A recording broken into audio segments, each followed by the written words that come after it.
natin nila. Huh? Huwag kang mag-alala. Hindi ka iwanan ni Daddy Frankie hanggat hindi natapos tong bahay mo, ha? Para maging mas Nida. Dahil alam ko, si Ate Nida ay napakabait na anak, mga kababayan.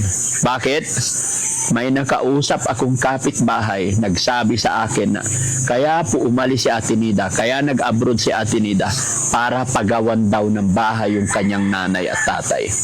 Kasawi ang palad, hindi nga po siya sinuwerte, napabalik ng wala sa oras dahil nagkaroon ng problema. Kaya ganito yung bahay na ginagawa ni Daddy Frankie.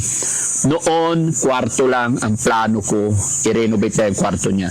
Pero nung naikwento sa akin ng kapitbahay nila, yung totoong Ate Nida, kung bakit siya pumunta ng malayong lugar ng ibang bansa para bigyan ng magandang bahay ang kanyang magulang. Pero hindi natupad dahil sa problema. Kaya ganun na lang yung pag-iingat ni Daddy Frankie. No? Mga kababayan, napakaaga pero nagiging emotional masyado. Ganun din po ako dahil ramdam ko si Ate Nida dahil wala na rin yung Si nanay. naalala mo pa rin yung nanay mo. Siguro, pag nabuboy pa si nanay ko, gusto niya yung ganyan. Gusto niya yung bahay na ganyan.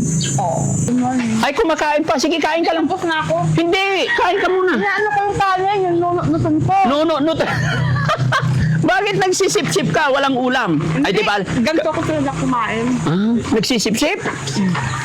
Anong ulam mo? Wala na, hindi. Patay tayo. Hindi, wag ka mag-alala. Kain na lang tayo sa labas. Sa daan na lang tayo kumain. Kumakain pa siya, mga kababayan, pero walang ulam. Na ako. Oo, sige. Damit mo, nagdala ka. O, sige. May kanin pa dito. Okay. Ubusin mo na lang yan. Pero wag kang mag-alala, kakain tayo sa labas. Stop over tayo, ah. Tay, ikaw muna bahala dito, Tay. Hello po. Morning. Kaya kami na eh. Tay, dito ka, Tay. Aalis muna kami, babiyahe kami para sa check-up ni Ate Nida. So, ikaw na lang muna bahala rito. Tinawagan ko naman na si Foreman. I-assist mo na lang sila, bantayan mo na lang sila, ah. Okay. Huwag kang magalaw, anak. Nag-aalala si Ate Nida. Yan, matatak. Ano sa masusunod? Mga pagdating mo dito, tapos. Oo. Kaya, huwag kang mag-alala. Yan, matatak. Yan ang naaki si tatay. Ingat siya. Ano sasabihin mo kay tatay? Pagkain siya dyan. Wala na sila tayo. Sige. Kaya man yung sila na. Uy, bakit umiiyak na? Sige, anak. Lalapin nanay mo yata. Naalala niya yung nanay niya. Agi, Ay, sige. ano nung kila ba? Aki mabawalan. Oo. Palakas siya laman yun. Oo. Huwag kang mag-alala. Hindi palaging araw-araw.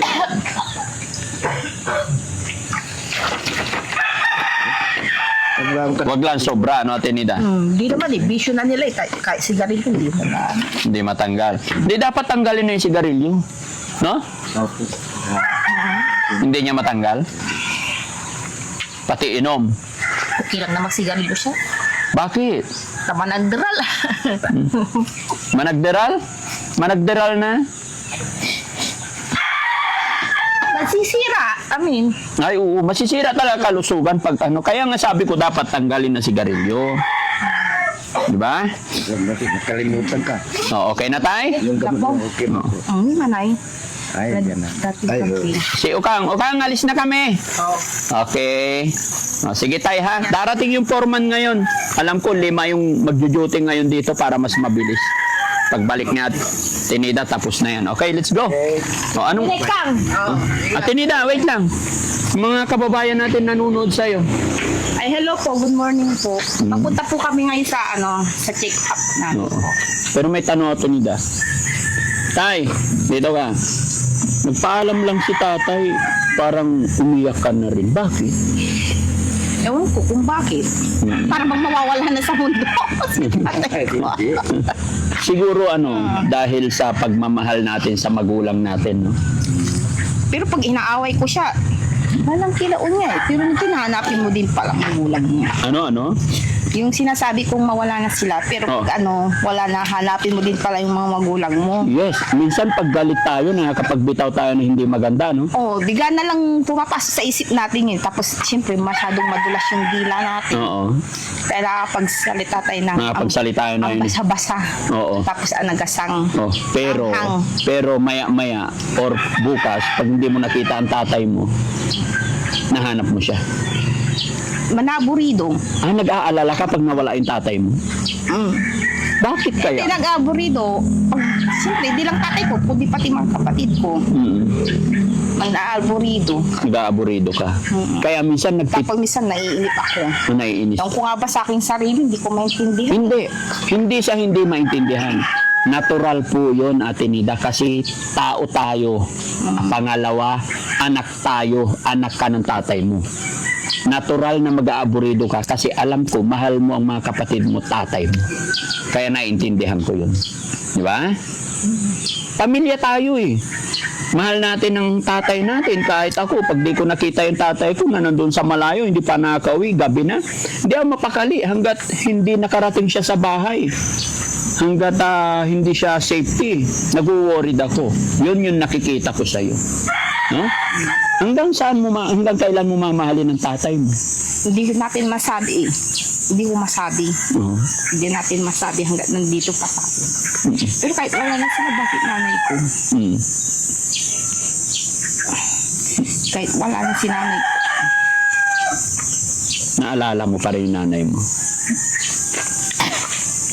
Ano yung mga moment, ano yung mga alaalang, Siguro pag nabubuhay pa si nanay ko, gusto niya yung ganyan. gusto niya yung bahay na ganyan? Oo. Kahit hindi na basta lang. Yun siguro. Hindi naranasan ng nanay mo ng bahay na ganyan, no? Oo. Baka siguro ganun nga, no? Pero wag kang mag-alala. Hindi ko masasabi kasi ipapaano mo pa ata siya lahat eh. Yes. Pero kahit ganyan lang, Hindi. ayos na sa amin. Hindi. Aayusin ni Daddy Frank yan. So, ibig mong sabihin, kung buhay lang yung nanay mo, masayang-masaya siya. Hindi lang siguro bunganga ng bunganga. Oo. Kaso nung nabubuhay pa siya, bunganga ng bunganga. Bangangera yun. Oo. Talagang ganun lang naman siya eh. Parang doon kaya tanagmana na nanay mo. Pero bungangira na mabait, di ba? Pati ako sa'yo, Ate Nida, na naiiyak nung nasabi mong kung nabubuhay lang yung nanay mo, makikita niya yan. Masaya siya, di ba? Alam mo bakit ako naiiyak? Kasi pala na rin yung nanay ko, patay na rin eh. Di ba? Sabi ko na rin yan sa sarili ko eh. Kung nabubuhay pa ang nanay ko, nakikita niya yung mga achievement ko, napakasaya niya bilang ina. Kasi proud siya sa kanyang anak na may achievement na gagawa natin ng ganito. Magiging proud din yung nanay mo dahil sa'yo, nagkaroon na kayo ng bahay na ganyan. Pero wag kang mag-alala, Ate Nida. Bagamat wala na si nanay mo, hindi na natin siya kasama dito sa mundong ibabaw, yung presensya niya nandito pa rin. Kaya wag mo isiping malungkot siya. Alam ko masaya rin yung nanay mo dahil nakikita niya kayo, nakikita kanya na nagiging okay na. And then nakikita niya na nagiging maganda na yung bahay niyo. Lalo na pag napinturahan na yan, no? So kung sakasakali, Ate Nida, na naririnig ng nanay mo to, ano ang mensahe mo kay nanay mo? Ano ba? Mamasay. Di ko alam yung sasabihin. Hindi, sige, kunwari nandyan si nanay mo, nakikinig. Ano sasabihin mo? Ipagyayabang mo ba, Nay? Eto, may bahay na tayo. Sige nga. Baka pwede rin siguro. O, sige. Gusto? Paano ba? Sige. Nay, kung nandito po kayo, kung nabubuhay lang kayo, siguro ito na yung bahay na gusto nyo. Siyempre, yung bahay natin, gusto din nila yon. Pero yon, siyempre, kumbaga, nasisira din kasi yung mga ganyan bakawayan, palit ng palit. O di, yun, masaya na si nanay ko. Siguro maganda yung pakiramdam niya. Tapos, di na siguro siya mapapagod kung kumilos, magtrabaho. Wala naman pinagkaiba sa kawayan po. Tapos sa bato po. Siyempre, inaano niya lang yung mga basa. Siyempre, makapapaisturbo, may kakumuyan. Oo. Magbubukid ka. Tapos, mga anak mo pa. Tapos ang anak mo pa. Tapos, trabaho niya pa sa bahay at talangkab namin. Walang pinagkaiba naman sa paglilinis, kahit kawayan ang bahay mo o ano, yun lang inaano niya lang kasi pag tag-ulan, nababasa. Mapalinis si nanay ko, wala namang problema. Kaya siya laging nagdadaldal kasi makalat, kumbaga butas ang yero, hindi nawawalan basa Kaya lagi. siguro, mano kay nanay ko, hindi ko naibigay sa kanya. Yung ganitong Oo, bahay. pero wala na siya ngayon. Kaya siguro, masasabi kong masaya na rin siguro siya kahit wala na siya dito. Pero hindi pa rin maalis yung bunganga. Okay lang yun natin, Ida.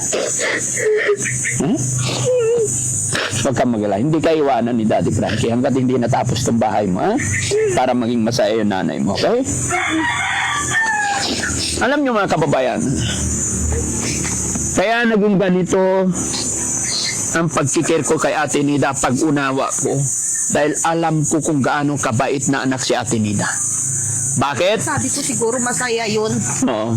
Kahit wala siya dito sa mundo po, yun lang po.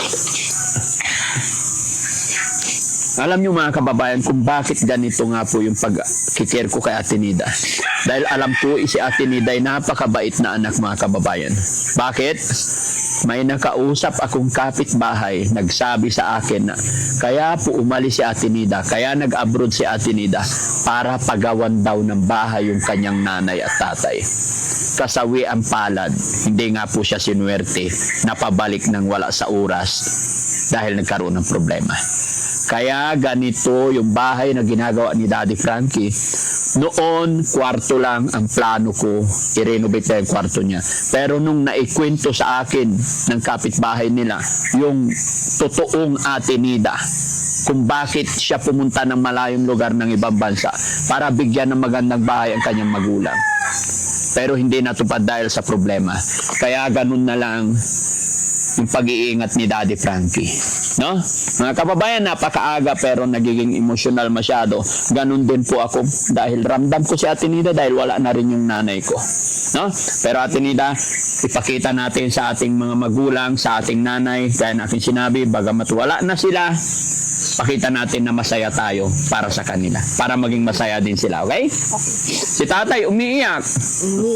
Naalat sa asawa to. Naalala niya asawa niya. Si nanay ko. Oh, tay, bakit umiyak na si tatay? Ha? Kasi inumpisahan mong pag-iyak kanina eh. Pag naririnig yung pintuhan, yun naiyak ako. Naiyak ka rin. Naalala mo rin yung asawa mo. Opo. So, ngayon, sabi ni Ate Nida, masaya na daw yung nanay niya kasi nagagawa na yung bahay niyo. Anong, naririnig tayo ng asawa mo, tay? Anong mensahe mo sa kanya para maging masaya siya? Ay, dita, ang salamat kay Daddy Frankie. Dumating ang panahon. Hindi, tay, anong sasabihin mo sa asawa mo? Mapapanood niyo to. Ano mo yun? Ha? O, sige tay, ganito na lang. Yung bili ni Ate Nida, huwag masyadong mag-inom. Apo. Huwag na masyadong magsigarilyo, ha? Ikaw munang bahala dito. Apo. Huwag kang bahala dito. Huwag kang mag-alala. O, sige, alis na kami mga kababayan para hindi kami masyadong malate. Maraming salamat po. God bless po sa atin lahat. Gabayan nawa ng Panginoon ang biyahe namin. Ilayo kami sa anumang kapahamakan, anumang disgrasya. Mga kababayan, mga kabarangay, sakali man po na nanonood ka sa bidyong ito, mangyari lang po, i-share mo ang bidyong ito, i-comment mo dyan kung taga saan ka. Gusto ko lang malaman kung hanggang saan umaabot ang videos natin. Maraming salamat. Mag-ingat po tayong lahat. Shoutout po lahat na nandyan sa premiere natin. Magandang gabi po sa atin lahat mga kababayan. Mabuhay po tayo. Tara natin, Nida. Let's kami lang. Pati ako naiyak eh. Tara.